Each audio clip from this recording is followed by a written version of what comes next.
everyone. Alright, so I want to go over a big, basic point in Yang family Xingyi. Not necessarily the other Xingyis, most of them, but a lot of them break this rule.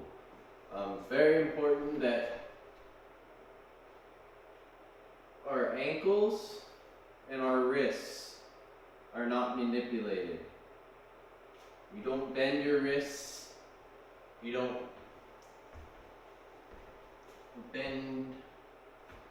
manipulate your ankles. We don't do this.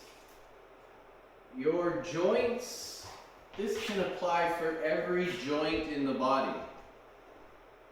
Your joints don't manipulate.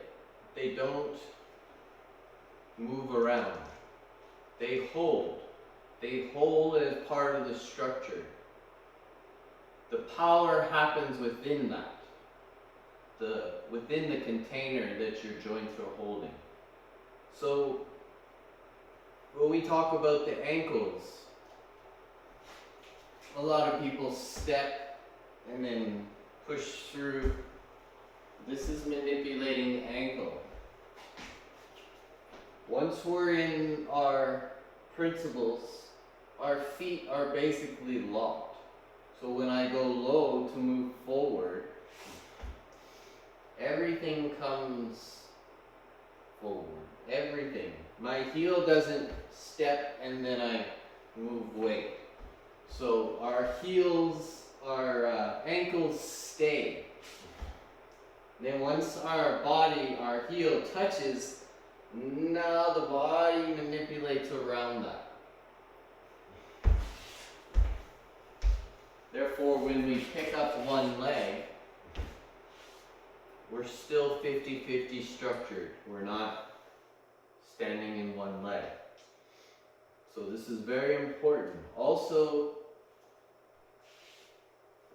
the wrists. The wrists, this applies with the wrists as well.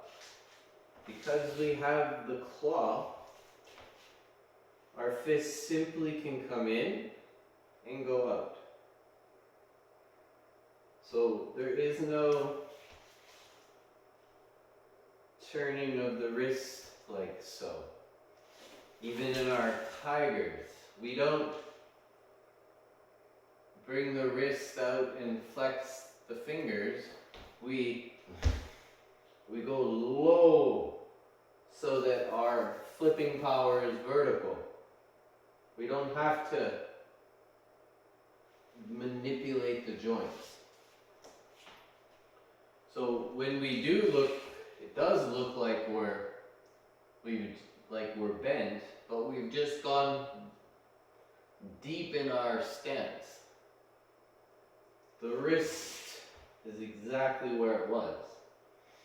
So we don't manipulate the wrists or the elbows or the shoulders or any of this. Even when we do eagle and hawk, it stays nice and straight. Here, this is straight. This is not bent. This is straight. If I stay up high, it's literally impossible to come upright. Now my shoulders are being manipulated. So this has to maintain straight. So the lower I go, the more vertical it gets. When we do tiger whips the tail, it's not bending the wrist, it's straight. So really focus on these, keeping the feet engaged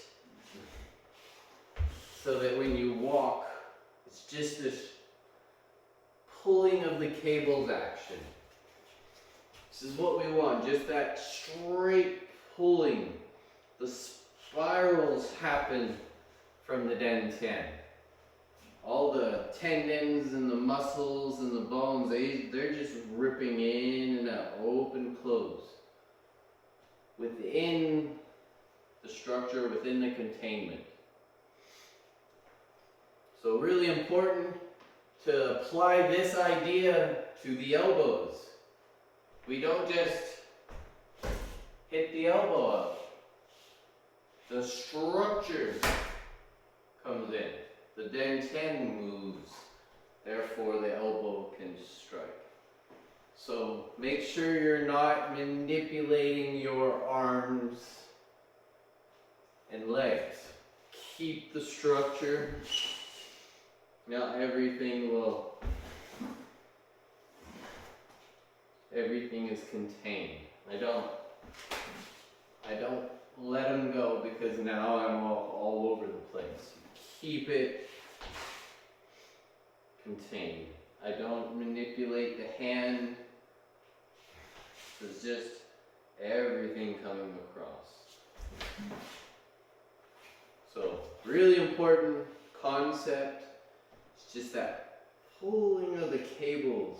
Each cable is connected from each finger and each toe, and from the head and from the tongue, from the throat.